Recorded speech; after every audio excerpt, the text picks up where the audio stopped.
You're listening to Empowered to Lead, the Therapist Practice. I'm Lisa Catello, therapist, business coach, and your go-to for all things leadership and sustainable practice growth. This is your space for real talk, smart strategies, and grounded support to help you lead with confidence, work with intention, and build a business that actually works for you. Let's dive in. Welcome back to Empowered to Lead. I'm so glad that you have joined us today.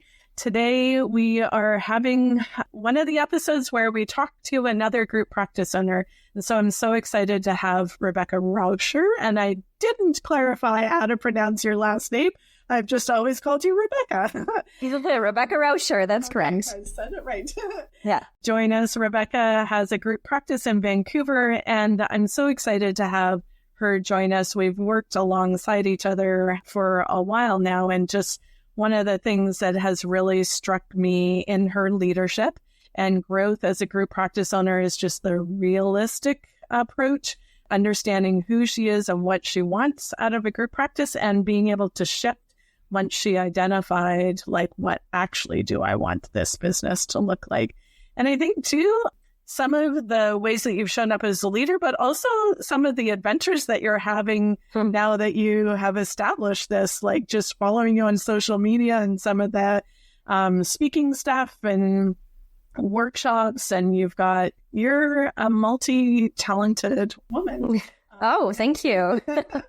And so I'm very excited to hear your story, to have you share it with other people here today. So thank you.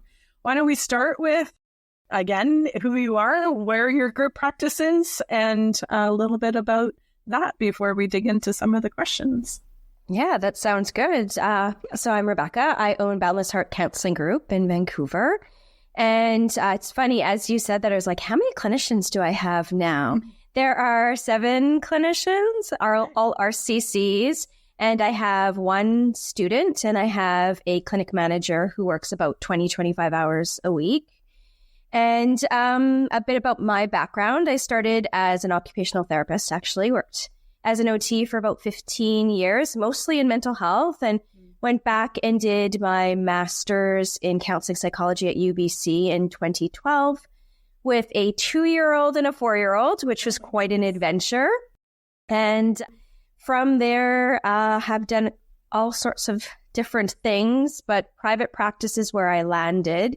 And then in 2020, when I joined on as faculty at CityU and started working with students, I realized that the private practice, which I loved doing, there was the opportunity for growth, especially given that there were some students who was like, I really like you. I could really see working with you and continuing our relationship in a different way. So that's how the group practice started. And yeah, it's grown since then, and it's changed and it's evolved a lot, many times.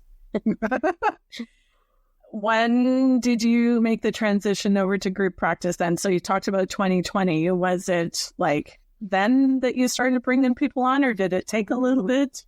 It took a little bit. Yeah. We just entered our 4th fiscal year in July.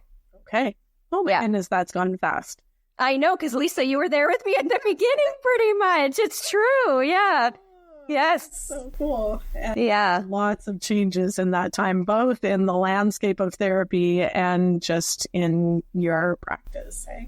Absolutely. Yeah. So many changes. I can't wait to dig into some of it with you, because the growth pieces, the pain points, the many, many, many, many tears that I've shed have brought me to this place where actually 2026 feels stable and wonderful. And I'm excited for what we have in store this year.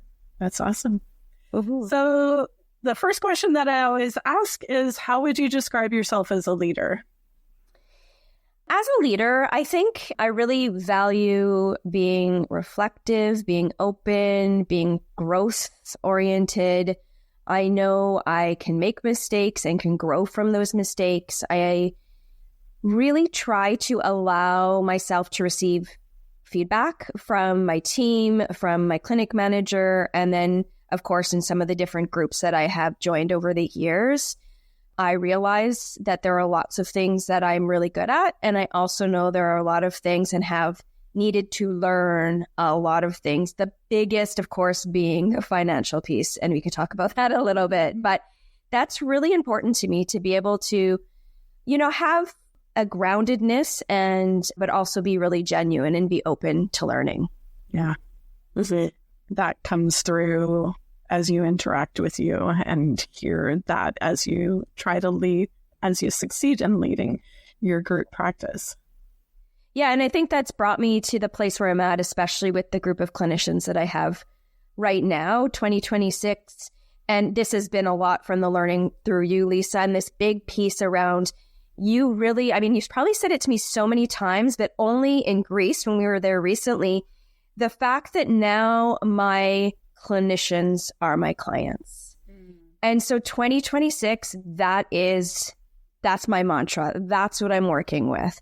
And I don't think I was ready or understood exactly what that meant until fairly recently. And that's where I'm at now. I think that comes like the episode that's being released in January is talking about the season that you're in the season that your practice is in. And a lot of times when we are just starting out, when we're planting or growing it, we are still seeing clients and our practice is not at the point where we're ready to see our clinicians as our clients instead. And it's a shift in who I am as a leader, where my time and my energy go kind of thing. And so the timing, when you're saying about 7 therapists, that seems to be about the time when people start to, so how do I free them up to see clients rather than I have to be the one seeing them? And how do I care for you and foster you in that way? Yeah, that was a big transition for the first few years. Seeing my clients and the pay that was coming from that was what was carrying the business. Painfully so, because then I wasn't paying myself for a long time. And so that transition of, having my clinicians and having clinicians that are seeing enough clients, that is the biggest thing. That was a huge learning, is that you can't have clinicians see 3 clients a week. It just doesn't work. Yes. But that having clinicians that see clients allowed me to actually reduce my caseload significantly. I am still see clients 2 days a week, and I love those days. But then I have the extra time to do the actual GPO work, which actually probably even needs more than 3 days a week. But here we are. You're getting there. I'm getting there. And sometimes we want that balance too, right? Yeah. And really like what is fulfilling and what helps you excel in both places. And so for some people, that's 2 or no clinical clients. And for some people, that's still maintaining a decent caseload. And so finding that balance. Yeah, I love that work too. Yeah. The clinical side. Yeah. Yeah. Yeah. Yeah. Well, you've been doing it for a while between OT and then in private practice before starting in this role, hey? Absolutely. Yeah. Yeah. So finding that balance, and that has changed over time and will continue to change. Okay. We've talked a little bit about your journey as a group practice owner. Tell me, let's walk through it, what that has been like for you from where you started and where you're at now. Oh, yeah. Where do we start with that one? I think where I started was very eager and very excited, and without the foundation and kind of the systems that I needed to reduce some of the increased anxiety or the inability to make the best decisions based on where we were at. So, I think over the years, what's been really helpful is resourcing myself with different kind of pockets of education or groups or knowledge. So I really started with you, Lisa. Started with some business coaching and then joining the Group Practice Connection as a founding member. And at that time, that was really helpful. And in some things I wasn't ready for. I mean, there are a lot of things that, I didn't know how to implement when we didn't even have any money to meet the operating expenses. Probably didn't even know the words operating expenses at that time. And so, but there were things that I could take from that at that point that as I've gone through over the years, been able to take more from, even though at the time, maybe I wasn't quite ready. And then I'm just so touched by over the years, the camaraderie and the support of group practice owners. And there's not really a competitive energy to the people that I've experienced through your group, through the founding members for sure. And then some of those continued relationships that I have. And I continue to speak to people sometimes almost every day, depending on what's going on, certainly every couple of weeks to be in touch with some people. So those are all group practice owners, which has been really pivotal. I think another piece is grants. So yes, you have been. I forgot about that piece. You have really done that well. You know, and I think there's probably even way more that I don't know about. So at the time that I applied for the CDAP, that's when we were all kind of applying for the CDAP. Do you remember that? I don't think I really knew what I needed at that point. I wish I could do it again. I don't think the CDAP is around anymore. Maybe I'm wrong. But that was kind of my intro to grants. And then from there, you know, in some of the other networking I've done, I've managed to meet other people in different industries, which has been pretty important for my growth, very important for my growth, especially women in leadership in different industries. But I did happen to meet someone who has a a grant business, and then was able to access some grants like the BC Employers Grant, which was groundbreaking for me because then I was able to take Lindsay Bonham's course and I have a lot to say about that course. Wonderful, wonderful, wonderful. Yeah, so those are some of the big pieces. Like over the years were certainly the connections I've made, networking with GPOs, networking with women in leadership and outside of our industry, seeking grants, and then putting some courses in place to help support my growth. And this is where I will talk about Lindsay's course because I did not understand my finances, full stop. And that has really caused me many, many, many, many, many sleepless nights. I just finished up the 6-month cohort with Lindsay. I feel like a completely different business owner. And I know, Lisa, you took the course too, but I have all of my spreadsheets that I'm excited to fill in. I have CFO time booked off every single week. I now look at different metrics. I understand my numbers. I understand every payment that's coming out. I'm more intentional with what I'm buying or, you know, where we're putting our money. And it's just the confidence I have from that is like my heart is so full as I talk about this. It's just been groundbreaking for me as a business owner because, you know, we don't have an MBA. We don't come with business courses, or I didn't anyways. And this really helped my learning and my understanding and becoming a better leader and a better business owner. And I think that's also, for a lot of people, part of the growth as a group practice owner or as a business owner. When you're starting out and you're putting all those systems in place, you may not have been at the capacity to even understand or have the wherewithal to invest the time and energy into understanding your finances in the way that Lindsay's course has helped you now. Would you say that, or do you wish you had done it earlier?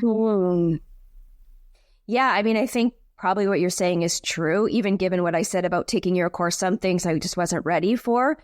If I had taken Lindsay's course earlier, yeah, you're right, because we just didn't have enough money coming in, period. And the clinicians weren't seeing enough clients and all those things. Maybe I would have realized that a little sooner. But at the point that I took the course, it has allowed me to, I know what I'm working. What did you say? Excel. A lot of ways, eh? Yeah.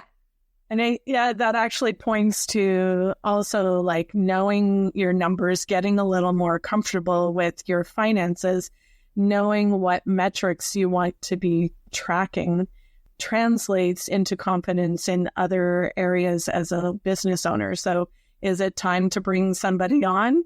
I don't know. Like, what are the numbers telling me? It's not oh, look at this other group practice. They have 10 people. Is that actually in alignment with my goals financially and for my group practice? And also, hey, this therapist wants to reduce their hours. Well, how does that affect the business rather than my emotions going, that's scary. You can walk into different conversations in a more knowledgeable way. One of the biggest ways, I think, too, is when you know those numbers and you're interviewing or bringing somebody on and they're like, well, I actually want it. The practice down there does an 80-20 split. Are you going to do that for me? Rather than kind of like a lot of us kind of shrink or, maybe I'll give that to them. No, I know what I need, what the business needs. Hey, absolutely. There's a confidence with that. There's the math. There's just the math. And now I have a spreadsheet to put the math into.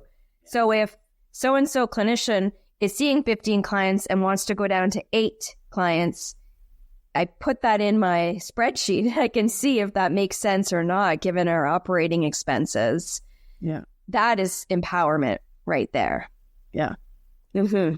So if you're listening along today, Lindsay Bonham scores. She's Canadian and also does work with Americans, and it's money skills for group practice owners. And she has really put her time and energy into helping therapists with math, with numbers, and getting comfortable with it, understanding your money story and how that affects some of those decisions. But yeah, just really to strengthen us as group practice owners. When you think, Rebecca, about your journey over the last 6 years of being a group practice owner, what are some of the biggest challenges or turning points along the way? For me, and I'm pretty sure a lot of other group practice owners, it is this people pleasing, wanting to make everybody happy, not wanting to rock the boat or upset anybody. That has been a huge learning piece for me. I remember, Lisa, one of our one-on-one coaching calls where I was making the decision whether or not to terminate a contract with one of my therapists. This is at the beginning, quite a few years ago now. And it was all emotion. I mean, I was distraught because I like people and I liked the person, and it wasn't about our relationship or the person. It really was kind of the numbers, right? And the numbers don't lie, but the people pleaser is like, hell no, you cannot do this. You cannot do this. And it breaks my heart. I mean, it was so hard. So I've had to do a lot of work with that people pleaser part. And I certainly have done that with you. And I worked with an executive coach for 6 months. And that was a big piece that I worked on as well. And I think, with working with some of my younger parts, core beliefs, all of the things in combination with understanding the math, that this is a big turning point here. Right, so that was a big one. Cost per clinician is also a big turning point for me. Now understanding, kind of like the inner rhythm of the behind the scenes things, right? I can love a person, like a person, really want to work with a person. But if the numbers don't number, then there's nothing we can do about it. And, then we can give the person the option of making a choice of either seeing more clients or not. And that's okay. And I think that's another big learning piece for me too, is that, clinicians are going to leave. And I probably in the future will continue to have to, maybe terminate a contract. That is a possibility. And that is it's hard.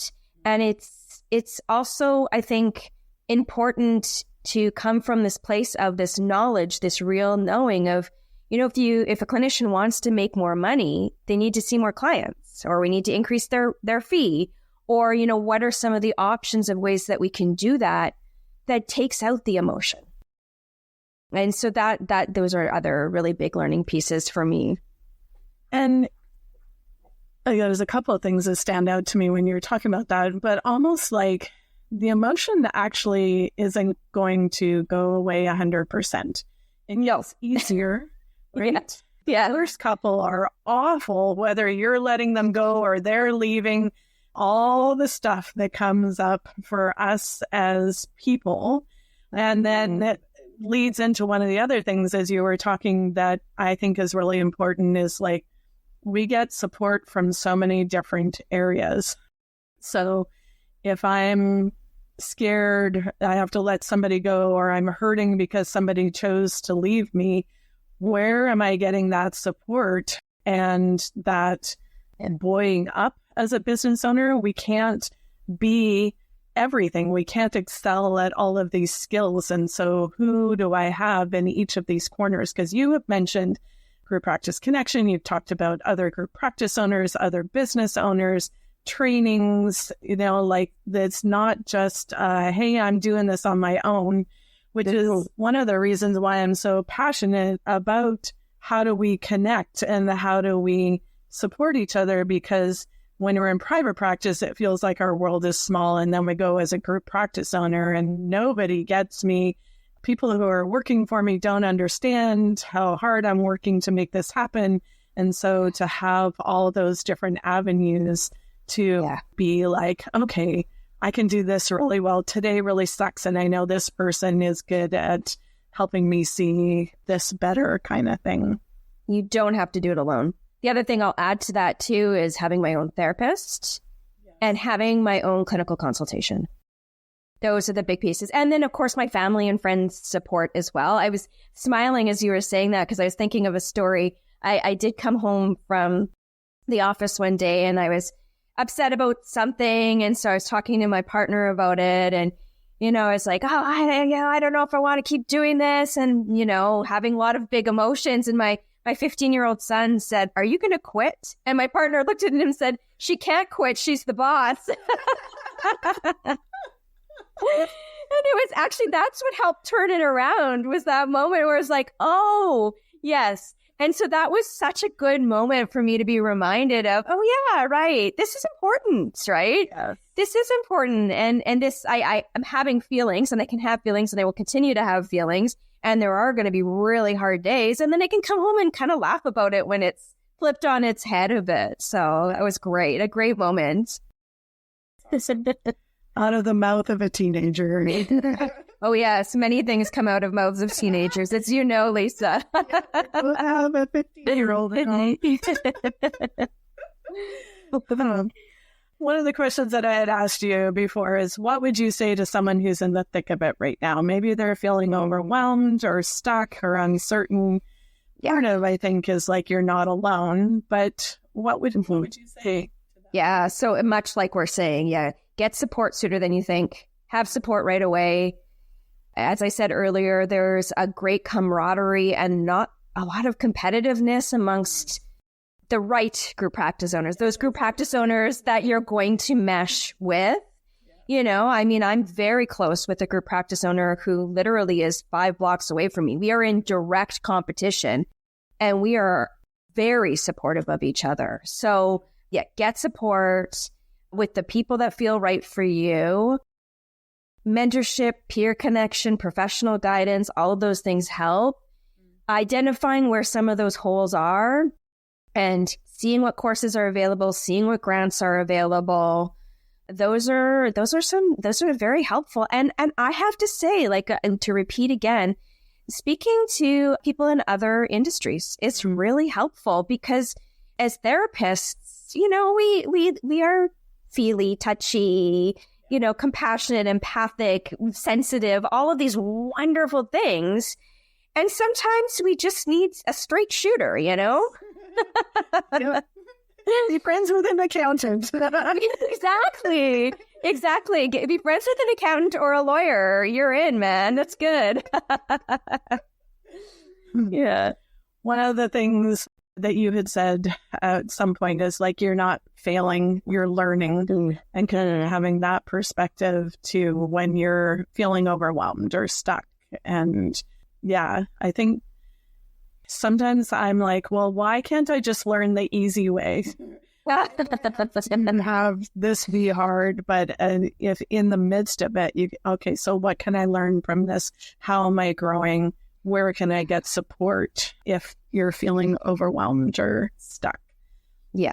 Yeah. And I think the other thing is that's where, some of that peer mentorship can really come in to realize that actually what's happening to you is happening to everybody else or has happened to everybody else. Everyone has experienced a clinician leaving. Everyone has experienced a clinician who's not performing in a way that feels okay for the business or not aligned with the values of the business. So reach out and find someone who you really mesh with that can help support you with that. Yeah. One of the things that stuck out for me in collaborating or getting to know other professionals too is like they face some of the same things. And so, yes, we can be a little more emotional than maybe they might be, but they still find it hard to let somebody go, or there's saturation in their market. And so they have to figure out how to stand out and stuff. And so, yeah, absolutely. Having multiple people in your corner is important to do. Before we wrap up, when I alluded to at the beginning, you've got lots of things that you do. What are all the hats, all the opportunities that you get to be a part of? Oh, well, I'm a mom. So that takes a lot of time, of a 17-year-old and a 15-year-old and one that's preparing for university. So I have to say that is, that's the big job and the wonderful job and something that really takes a lot of my attention and heart. So yeah, I run my group practice, Boundless Heart Counseling Group, and I do some teaching on nervous system regulation. So I've had the opportunity to speak in kind of a forum venue. I have spoken in person. I have spoken with a company called Matern to women on maternity leave. I will be speaking. I actually just joined as a mentor with Opening Doors Foundation, which helps women who have just finished education in Kenya through One Girl Can. And so now that they've finished their university, they're moving into finding work. So I'm a mentor on that side of things now with the Opening Doors Foundation. So I'll also be doing some nervous system regulation for the mentors, not the mentees. So yeah, finding different ways to connect in other industries and give back to my community and to the greater community as well. So those are some of the things that I'm doing. Yeah. Thank you so much for joining me today, Rebecca. It's always love talking to you. And I think the biggest message that I'm taking away from today is like, you are not alone. Find support, whether that's learning or people or family or whatever, and help yourself excel as a leader and through that. Yeah. Mm-hmm. Yeah, it's great to be here, Lisa. Thank you. All right. Thank you for tuning in today. I hope that you walk away knowing, again, that you are not alone. And not only as a group practice owner, as a leader, and to hear some of the ways that you can reach out and get some of that support. And hopefully it inspires you to be a little brave and step out and reach out and get some of that. And I look forward to having you join us again in our next episode. Thanks for hanging out with me on Empowered to Lead, the therapist practice. I hope you're walking away with something that you can put into action, because leadership isn't about doing more, it's about leading with purpose. If you're ready for deeper support, I'd love to see you inside the Group Practice Connection, my monthly membership where Canadian therapists like you get coaching, community, and the tools to build a business that actually supports your life. You can check it out at grouppracticenetwork.ca. The link's in the show notes. And hey, don't forget to hit follow so you don't miss what's coming next. We're building something great here, and I'm so glad you're a part of it.